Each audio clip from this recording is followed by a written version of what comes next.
Hello everyone, here's Millie Moore. I hope you're doing well today. Today we're going to talk about a very important subject, career, because yes, like everybody else, neurodivergent needs to work, right? Okay, there's some people that cannot work for different reasons, but most of the neurodivergent will work. So yeah. So today I'm going to present you a coach. Career coach Jonathan Tesser. So everybody say clap, clap, clap to him today. Hi. Pleasure to So be here. How are you? I'm fine, and you? Can you talk a little bit more about yourself? What is a career coach? Who is this guy? I called a career coach, but I'm really a career whisperer. And what does that mean? Maybe I should call myself a retired career whisperer because I'm not doing it right now. But what I have done for clients is essentially, and it's for young folk, you give me 2 hours of your time and I'll tell you the next step in your career. Whoa. Oh, that's great. I have a 100% success rate at doing that, Melly. So I know how to help young people do the things that they need to do. And that was a lot of fun, but very tiring. So, and for those who don't know, I'm also doing daily content on LinkedIn about career advice for young professionals, more geared towards sort of the emotional side of careers and sort of like, what does this mean to me in my life and stuff like that, and maybe a little bit less about how to make your resume pop.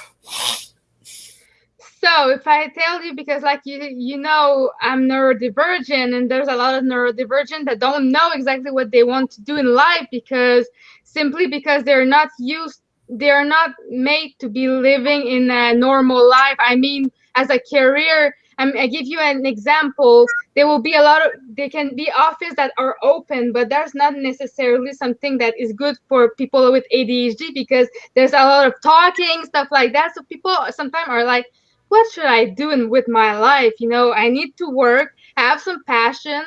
I'm good at something in my life, but I don't know exactly what I should do. So what will you say to those people? I mean, a lot of my clients in my whispering are like what you call neurodivergent, right? So whether it's ADHD or some sort of emotional processing, I don't want to call it disorder, but difficulties. I don't really consider, I mean, it's just something to consider when you're thinking about a career, right? So if you're, potentially on the autism spectrum, right, and that's considered neurodivergent, maybe a career in sales might be difficult for you, right? And it's just another factor for you to consider. Like you said, if I work in ADHD, maybe if I am ADHD, maybe I can't be in an office with so much stimuli, so I have to make, certain understanding. It's just it's just another thing to consider when you're making a career decision, along with all the other factors of what makes you, right? So, you consider like, okay, so I can't be in a situation like this, or this isn't going to play to my strengths. Like the point I made with somebody on the autism spectrum and working on sales, there may be other careers that can fit better for somebody like that. You just make and factor those things into the career decisions that you're going to make. But when you don't exactly know those steps, what to do, because you're at the same time so overwhelmed, because the reality is there. You finish college, you had good grades, because autism people often are good at school because they're always focusing. They're good with that. ADHD something else, but I'm talking about the autism spectrum. Now they have finished school, they maybe have a degree or even a PhD. They're very intelligent people too. So what should they do now after they are done and they're like, what the heck I'm going to do now? I was so good in school, I was so overstimulated. I liked it because it was overstimulated, but so now what should I do now that I finished school? I was so good, but in the reality, you're now facing with a lot of people and distraction around you. You're like, I need to work. Why I'm not good? I'm not good at that work when I was so good at school. So how should I do to know exactly what I should do because I'm so overwhelmed? I'm giving you an example. Yeah, I guess I need the question to be asked in a more specific way so I can understand how to answer it. I mean, if you're talking specifically about people who are really good at school but struggle with work environments, then that's the suggestion I would make to a client like that is work in like an analyst kind of role where you are there to either code or do reporting and you don't have as much people interaction because you're not comfortable with that, and you know that's not your strength, right? But it's going to be on a person by person basis, and I'm going to keep coming back to you around that, right? So again, if you like school, okay, great. So then, you know, potentially you can get a PhD and then go do, you know, study in a lab. Maybe that'll make you really happy because you're still studying and you're still doing. But I'm going to come back to the point that I made earlier, Melly, which is it's all part of who you are as a person and how you thrive. It's not different than anybody who's neurotypical, right? So somebody who's neurotypical, maybe they love being around people, right? And so then they should go into sales or go into leadership, right? Or, you know, maybe they thrive on having really high emotional intelligence and high empathy. Okay, great. You know, that's neurotypical. So then maybe you go into fields where you use those empathy skills like social work or psychology, right? It's just another part of being a human being and figuring out what are your strengths and what are the things that that you're not so great at, and really assessing that when it comes to you know, how you want to choose what your career is. But there's still the same point for everybody. They have to go through an interview that can be very stressful, and sometimes you can do mistake in this interview because you're not yourself, and being yourself sometimes can scare the employer, the person that are in front of you. It's not because you can be working in a lab, but you're still going to have to talk to a boss, you know, that needs to know a little bit more about you, and you're so nervous, and sometimes you can do a lot of stupid mistakes, like you don't feel confident and stuff like that. And sometimes the employer can say, this guy is not good, he won't be able to do that thing, you Well, I know. mean, it sounds to me, Melly, like you're running through a worst case scenario Yeah.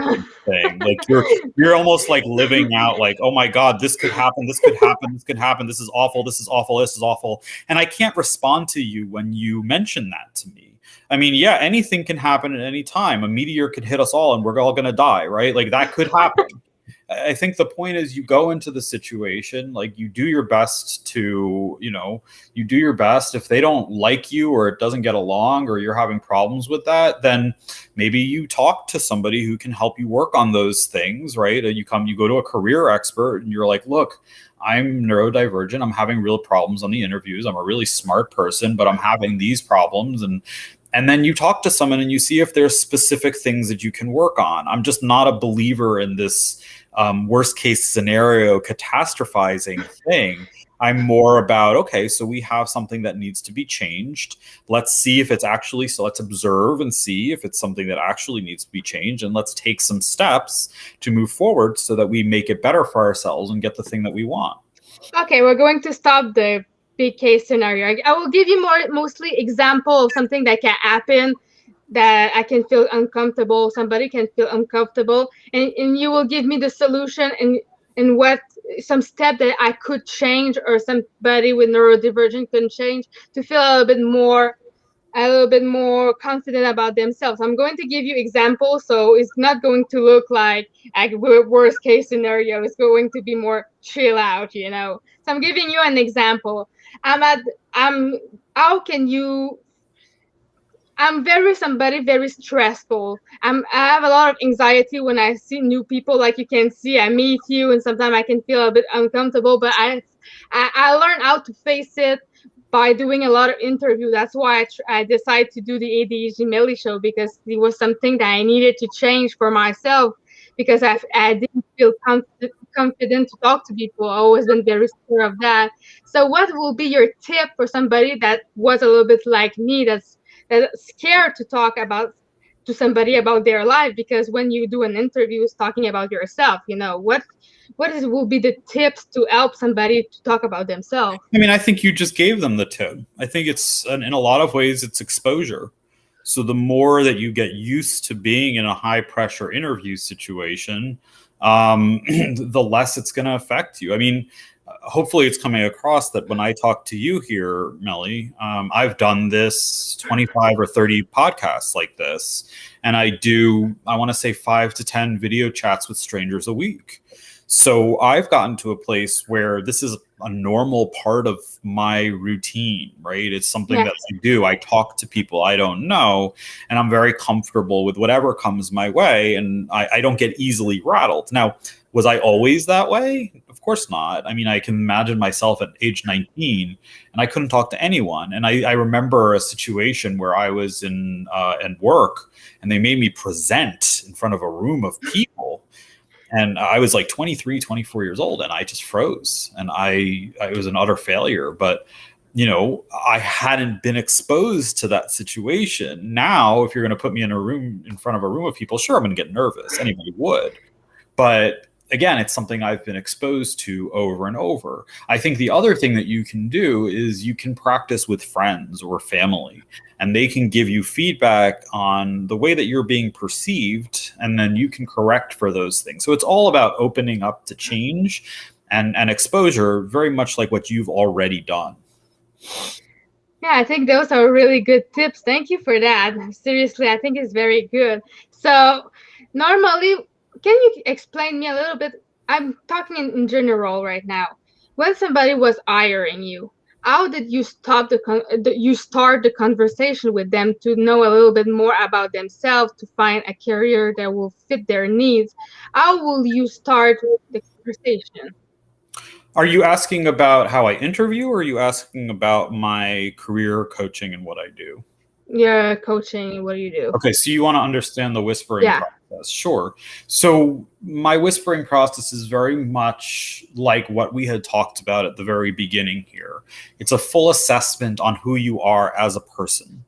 And so the process that I go through, and that I made up my own methodology around this, is really, so I start by essentially saying, okay, if you ask other people to describe you, what are those words that they use to describe you? It's never helpful for me to get an assessment of yourself as yourself, because you're going to say things that other people aren't going to say. I actually had a client, and they didn't do the exercise. And I was like, okay, let's try this as an experiment, right? They didn't ask somebody. And they kept using words that I never heard come up. They're like, well, I'm funny, and I'm sensitive, and I'm a good listener. And I was like, why would someone say that about you? And they couldn't answer that question. Right? Whereas, typically when I do the exercise and they ask other people, they'll say, you're empathetic, you're caring, you're very analytical, you can be stubborn, right? So you get more of a sense of who the person is. So that's how I start it. And we move on to, like, what do you do? Like, what are your hobbies? What do you do for fun? Because, and hopefully some of your listeners here will realize this. If you do certain things for fun and it takes up a lot of your time, especially if you're neurodivergent, you probably have some very specific hobbies and things that you love. You can take a lot of the qualities from those things that you love and bring that into the work that you do. So we go over that for about 15 minutes. And at all of this is happening, I'm connecting dots to let the person be aware that who they are as a person is also connected to the things that they do for fun, right? And I'm connecting all of these things. And yes, just like you, I have to record it so they can go back and listen, because it's a very intense session. And then we move into early academics, and this is pre-college academics. So, like, what do they enjoy learning, or what do they not like learning about, and why? And that gives me a sense of how they think, right? So I'm like, oh, okay, so you're a systems thinker, or you're really detail oriented, or like you're really scatterbrained and you just come up with big ideas. Like, when I get into the academics and question and probe as to why they like certain things and don't like other things, I'm able to understand sort of their way of thinking and their mode of thinking and how they can bring that into the workplace. So notice how none of the questions I'm asking have anything to do with what they've already done in their career, or even what they've studied in university. Those things are usually not what they're supposed to do. Because a lot of times when somebody goes into university, they're being pushed by their parents or their peers or, the career centers to do a certain thing. It's going to make a lot of money and it's going to make you look good in society. And I don't know, 80, 90% of the time they pick the wrong thing. right? Because I'm doing the assessment based on who you are, and they haven't done that assessment. So we do get into that in the second session, but I found it to be quite honest, Melly, I found it to be quite useless to learn about past work experience and university study. Yes and no for the university. For me, from my own experience, I agree for you. When you go to university at 18 years old, you don't know exactly what you want in life, and you're often pushed by your parents. But for me, I'm also at university. I find it very interesting when you add some life experience, and after you want to get it a little bit more in deep of those experience. Like now, I'm studying in business managing, so I want to manage a business. I already did, but I want to have more skills to make it successful, and I want to have everything in my power to make it happen. Like you see now, and now I have my ADHD Melly show. It's still a work in progress. That's why I'm doing a lot of interview like that. I want it to be big, but for now, I still have to learn how to ask my question properly, to learn my English properly and stuff like that. So for that, I agree and disagree for university, because for me it was very useful. I learned a lot of things that I haven't learned in my life, like accountants and stuff like that. I didn't do accountants in my life before, and now I feel like I can understand more the numbers that I see on my account, you know. So for you, what's your background? I mean, you were a carrier. I'm not very good with that word. I'm sorry, whisperer. And you do some studies? What make you want to do this? Did you do this activity with yourself, and you see, I'm good to help people having a good career that fits their need? What did you do exactly to have this in mind? Yeah, so it was a very, very long progression to get to the place where I could have a system like I just told you. So it really started by having conversations with alumni at the university that I went to, and realizing that the career centers are not helping them how they need to be helped. Meaning that they're not doing this sort of self-assessment; they're doing this money assessment. Right? They're analyzing, how can I make the most amount of money coming out of college, not how can I take who I am as a person, as a full person, and bring that into the career. This was something I noticed. I noticed the problem right away, right? Because I did some mentoring, and I went back to my university. I did some workshops around careers, and it always seemed to be the case that people were talking about the wrong things. So I started doing some mentoring around it. I took on some free clients at the beginning so that I could really make sure that this system of what I'm doing was working. And no, I mean, I don't have any credentials to do it. It's more about, again, we talked about this. It's more about exposure and doing it over and over and getting to a place where it's really second nature, and I can work with clients. I mean, I have psychology training and I read psychology books, but I don't think that's what makes me a good coach. I think it's the fact that I have the specific listening skills and the skills to guide clients in the right direction based on what they're saying to me, so that they almost figure out things on their own. Yeah, and I feel that how you respond to my question too. I feel like, yeah, I was not that bad. I figured it out a little bit by myself, but at the same time, it's always feel better to have somebody say it to you. You know, you feel a bit more acknowledgeable that, oh, he's feeling the same thing that I do. I'm normal. It's okay, you know, and stuff like that. Because sometimes you're just like, I don't know. Do I think right? Is it okay, or am I fine and stuff like that? You know. Yeah, I love that. I mean, that's exactly right. I think that a lot of clients come in and they're like, I'm confused. I'm a special case. I don't know what I'm doing. And I'm like, you're not. And I remind them of the client that I had that had 11 career changes and 3 grad degrees. And I'm like, are you that person? And they're like, no. And I'm like, so you're not the hardest person I've had, because that was the hardest client I had. Right? Where it's like, okay, literally every year there was a new career change. There's a new place to live. There's this new. And I'm like, that's a challenge, but you're not a challenge. And I love what you also said, Melly, which is the fact that the reason that my workshop works, right? The reason that the consulting that I do works is that people are coming up with the conclusions themselves. I'm not giving them the conclusions. I tell them that I'm speaking as them, right? And so when I'm giving suggestions, it's not as me. I'm not coming in as an expert on who you are. I'm coming in with the things that you want to say but are having problems articulating. Yeah, because it's true. Sometimes I have difficulty to express myself, mostly because it's my second language, English. So sometimes it's like hard to. I have the word in English and French, I mean, but I don't have it in English. Sometimes it's a bit hard like that. Yeah. So, Mm-hmm. so that clients that you're talking about looks a little bit like me, but not in the extreme of 11 career thing. But when you have, I think that client may have ADHD actually, because it's like me, if you know all the hobbies that I still have in my house that I'm not touching anymore because it's always changing, because you need more stimulation because that carry that job, you get bored of it.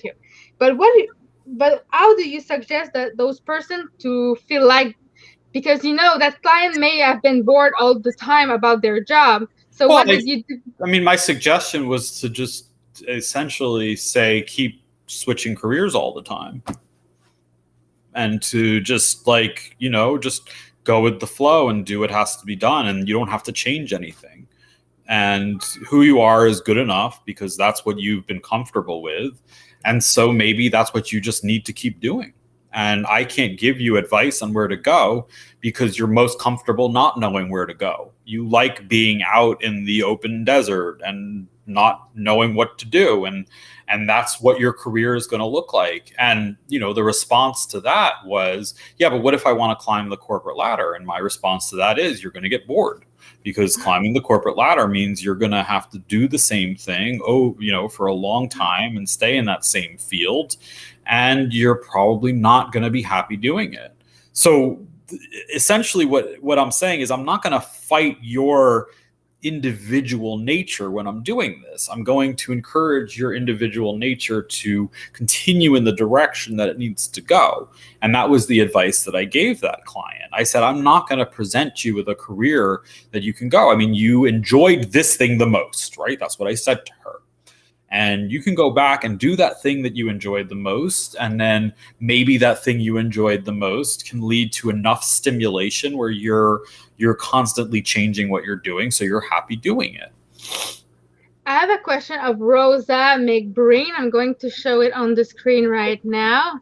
With ADHD, we can get bored. So how do we actually switch career? Well, I think it's a good question. I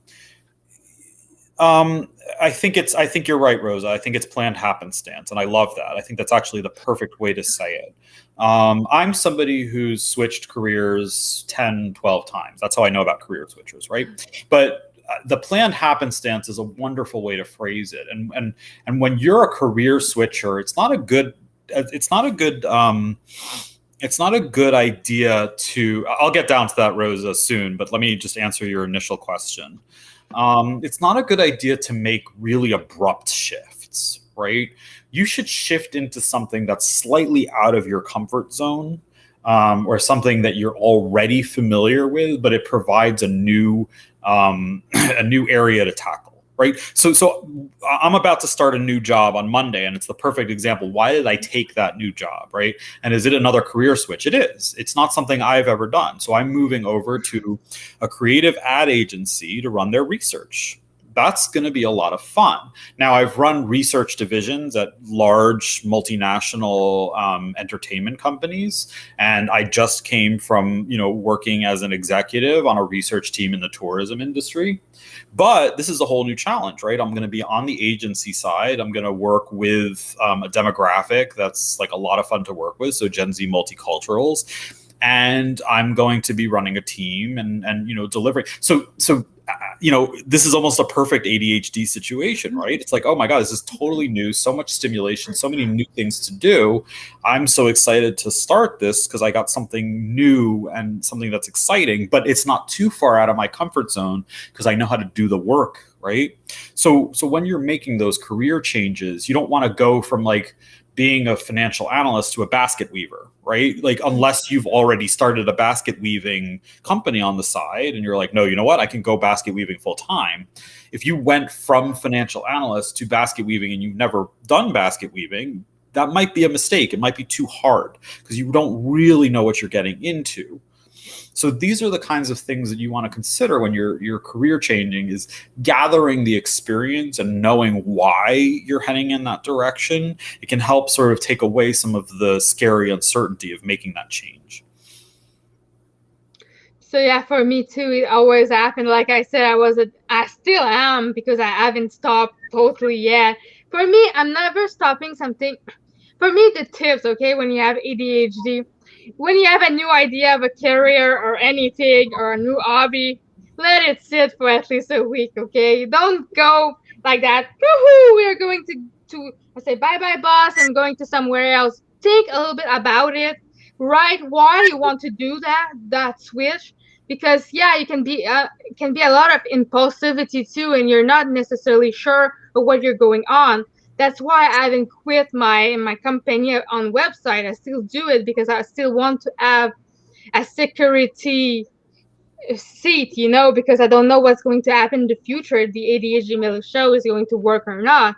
It's the same thing. I decided to get a job as a cashier too, just to make sure I have those comfortable seats, even if it's not what I want to do for my entire life. So for me, that will be my tips for you. She asked more.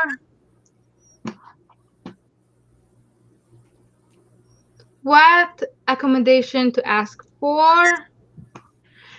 We have to get selfish. When can the employer offer me his two-way exchange? Yeah, exactly.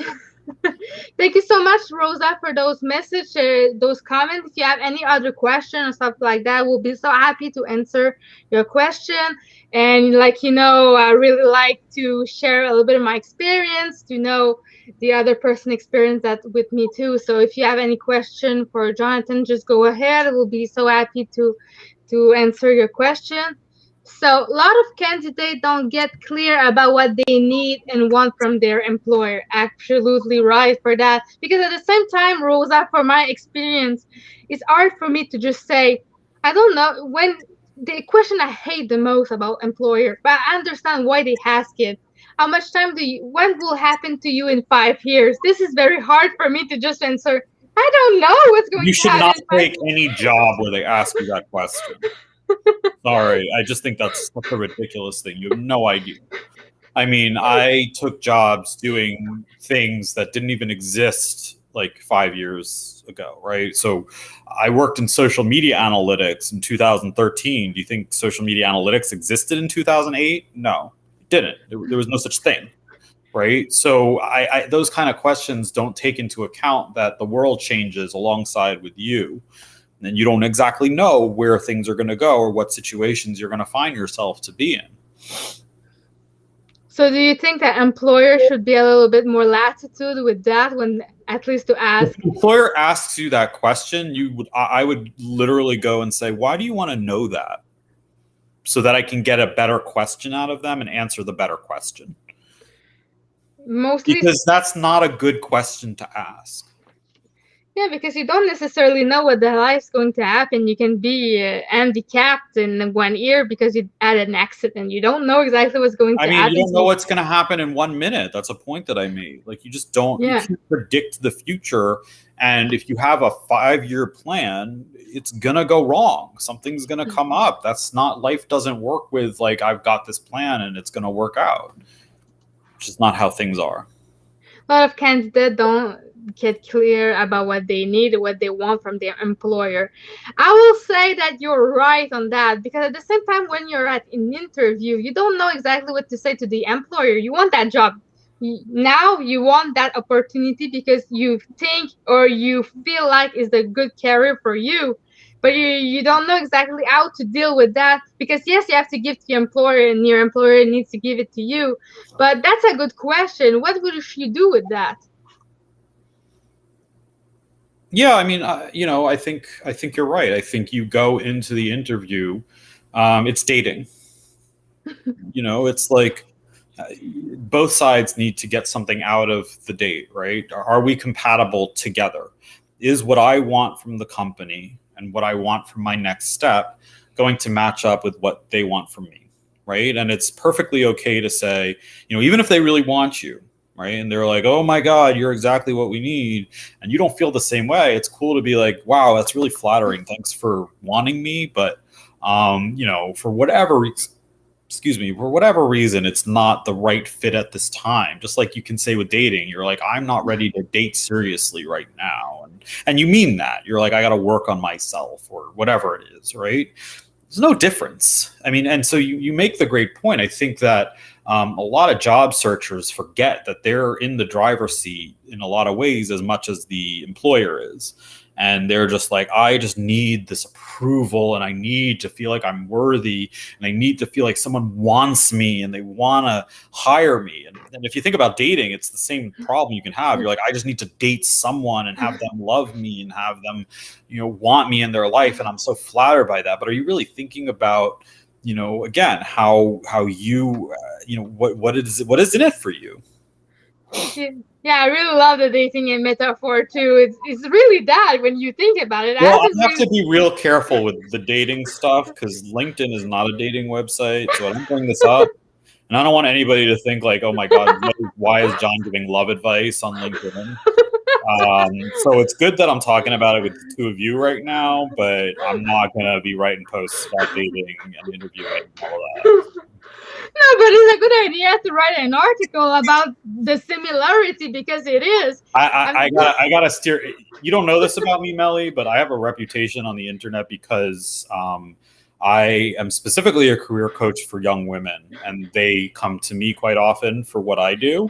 So I gotta steer clear of anything relating to relationships or anything like that, and just keep it purely at this professional. Don't worry, what we do understand is professional. Nobody's going to. Oh no, they are. You go if anybody here who's listening to this show wants to go find out about the amazing things people have to say about me on the internet. It's there for the searching. Type my name in, and you'll see it. So I'm just offering you why I've never made any posts about this subject. No, I do understand. Sometimes it's something very tricky. You don't want to be seen badly, but at the same time, I should do a post on that myself as a woman because it's almost the same thing because you want to sell yourself to an employer. You want them to love you and to hire you and to give them. You want them to give you their money. You want a paycheck at the end and you want to be able to live your life and be in the right environment. Yeah, but maybe they irritate you. Maybe that employer irritates you, like they do something and you're just not aligned, or maybe their company culture, to your point, is to be really extroverted and to make sure everybody goes to all these events, right? It is back to the dating metaphor, right? You have a partner who, hey David, good to see you. You have a partner who, loves going out and being the center of attention. You want to stay home and watch Netflix, right? Like, it's the same thing with corporate culture and dating. Like, it really, the metaphor is not off at all. It's almost exactly the same thing. It is the same thing, but you have to, it's like consensual too. It needs to be consensual. The same thing with dating. You need to be on the same topic together. You need to be accepting the condition of your work contract together and stuff like that. So it's very the same thing. And I do really agree with that. And David said something. Yes, David. Good to see you as well. I just see your photo, but that's okay. We've talked enough. Thanks for watching the beard in action. I call myself the bearded guy, always with the hat. It's just my look. I gotta give the people what they expect. So, David, I'm happy you're here on the ADHD Millie Show. I hope you enjoyed the show today, and I'm so glad to have Jonathan with me today. I wanted to have him on the show for so long, but like I said, I didn't know. I'm learning how to do the show, and I'm learning how to invite people properly and stuff like that. I'm still on the learning mode. I'm still at the school of life of TV show, And yeah, I hope that you enjoy. And if you have any question for Jonathan or me, just go ahead. I will be so happy to answer your question. So, Jonathan, if you have one question for me, what will you ask? I know I'm really I don't know. I don't usually ask questions of the hosts, Melly. Usually, I'm just here to talk. Yeah, I know, but sometimes I like to be improvised and just see if you have a question or something like that. Just go ahead. Not really. I mean, I'm kind of here just as your guest. So do you enjoy being my guest? Well, I mean, I do, Melly, but yeah, I mean, it's just, typically when I'm on these shows, and I don't mean to put you on the spot here, it is about me and what I can add. And, I don't really, it's not typically a place where I get to know you. Yeah, I We want can to do that at another time. So if you have, it's really, I'm here at your disposal to answer any questions that you might have for me. Yeah, thank you, Rosa, for the comment. I'm so happy to hear that. So if you have any question, go ahead. I have one last question for you, Jonathan, is what's next for you? Well, as I told you, I will be starting at my new position on Monday as the director. What is it exactly? Cultural Sciences Director. So I will be using lots of market research techniques and social media research techniques to understand audiences. I'll be announcing it officially on Monday. So I'm really excited for that. I'm working with really large brands to understand the identities of a Gen Z consumer. And what I'll be doing from there is also, continuing. We didn't talk about this, but a big part of what I've been working on is my own spiritual journey and what it means to be a spiritual person and what is spirituality and how do we integrate that into our busy modern lives. Some of the ancient wisdom from Eastern philosophy, and incorporate that into becoming a better person. So from a personal standpoint, I've been taking a lot of effort into doing that, in addition to some of the new career stuff that's coming up. Yeah, so will you continue to post as much often on your social media after you have your new job? I suppose you're going to have a full-time job now. So Well, I have a full-time job already. I'm just moving to another one. Mm-hmm.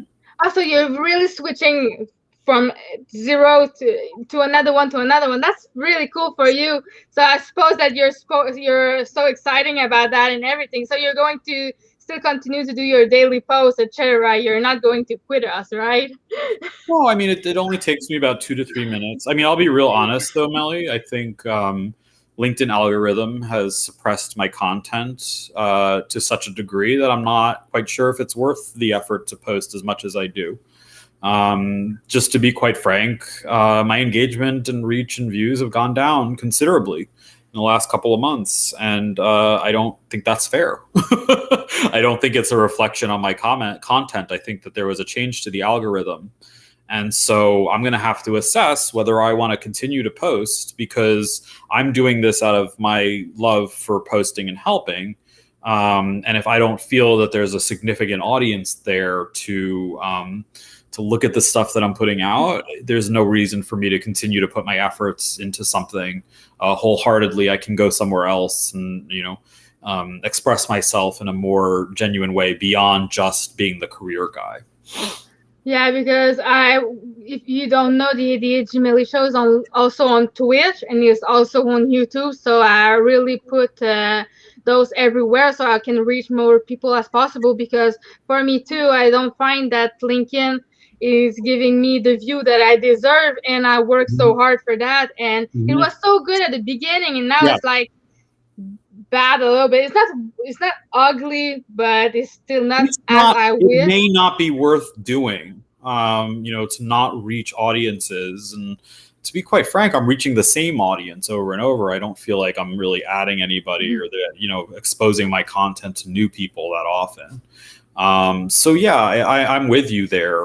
I may consider making a switch to another platform and posting less about careers and more about spiritual journeys and who we are and how we can become better people, and sort of introduce some of these sort of very difficult concepts for people in a simple way, kind of like what I do on LinkedIn. So David Alto has another question about careers. I'm going to show it to you on the screen. Okay. What are the steps to find what career when you're not sure what you want to do when you grow up? Was David here? David, I'm going to ask you if you were here for earlier in the conversation, because I literally just talked about it in my career whispering. I mean, those are the steps. It's, I don't want to repeat myself, but just to reiterate what I said earlier, I think it's all about doing this soul searching inside of yourself and understanding who you are and how you can take the best version of who you are and the things that you've already done and figure out what those things mean in terms of the work you need to do. And I think I want to add one more thing to that, Melly, which is that work doesn't have to be paid. I'm going to stop there for a second. A lot of people think that career is their way to happiness. But work is just something where you do something and you put the effort into it. It's work, right? So when I'm posting on LinkedIn, my attention is there and I'm not making money at it, but it's work, right? And so I consider that to be work. So you can find fulfillment out of the thing that pays you a lot of money, right? You gotta balance those kinds of things. We should encourage people who aren't fulfilled in careers and can't find things that like pay them a lot of money to find that fulfillment elsewhere in their life, right? Whether that's through family and raising a family, whether it's through volunteering, whether it's through being a social media person like me, finding that thing that's going to really drive you and feel like you're given a purpose. You may not find that in career, but you may find that in some other kind of work. Like I can give you an example, David. I'm doing the ADHD Melly show. I don't make any cent of the ADHD Melly show, but I'm never going to stop. Maybe will I stop? Maybe will I change platform because LinkedIn is not necessarily what I mean for the show. I don't know yet. The future is big and I don't exactly know what it is. But the ADHD Melly show is there to help people understand about neurodivergency and I like to ask questions to the guests to make sure to find some solution and to help people around that. That's why I do the ADHD Melly show. And the people I'm talking to are not necessarily neurodivergent. They're just there because, like I said, Jonathan knows about career, so it can give the show a good insight of what to do and how to feel fulfilled in their career, because I know that when you're neurodivergent, sometimes it's very hard to know what you want to do. Like we were talking before, you can change 11 career in your life because you feel bored. You feel bored, and it's okay because you're like that. And if you feel happy about that, that's what matters. Not we were not in the 50s, okay, anymore. You don't need to have a career for life and stay there for 50 years, okay? You don't need to do this anymore. And I feel like the employers understand that more now because the young people, like my generation, they always move. They always go travel, go back to work, travel, go back to work, do a college, stop college, do college, stop college. It's like it's the society today in 2021. People don't stay in the same career all their life. It's not like that anymore. So that's why I feel like it should be normalized. It should be okay. And the most important is for you to be happy where you are now. And if you're not, just quit. It's okay to quit and do it again. Like you said, Jonathan, you changed career because I guess that you were not fulfilled in your career that you were now, and you needed to change to feel fulfilled, and that's okay. So yeah. So if you don't have any other question, we're going to end the show now. But I'm going to ask Jonathan if he wants to say something at the end. If I didn't say something, I didn't ask a question, but he wanted to talk to a subject that I didn't talk about or stuff like that. I think it's really important just to summarize sort of what we talked about on the show. yes, there is such a thing as neurodivergence, and there is such a thing as, ADHD and autism spectrum and other sort of, depressive disorders and all of these things, right? Sure. But they're just a part of who we are, right? So defining ourselves as them isn't going to help us in terms of career. Instead, it's important to think about how you integrate the specialness that you have into the thing that you do. And that's why I made the point that even for neurodivergent individuals, they have to do the same exercise. There's no difference. You're just going to, figure out how these things that make you different and special can be integrated in a way so that you are fulfilled the most. And I just want to end with that message. And I think it's an important one for anyone who's listening. So thank you so much. So we're going to leave now, and thank you very much, Jonathan, for taking your time today. And I really, really appreciate to have you as a guest. You were really insightful, and you helped me a lot to understand a little bit more about myself too, because each time that I do a show, I do learn a lot too. And I'm very grateful to have you today. So we're going to leave you guys, and I will see you next Friday. Bye.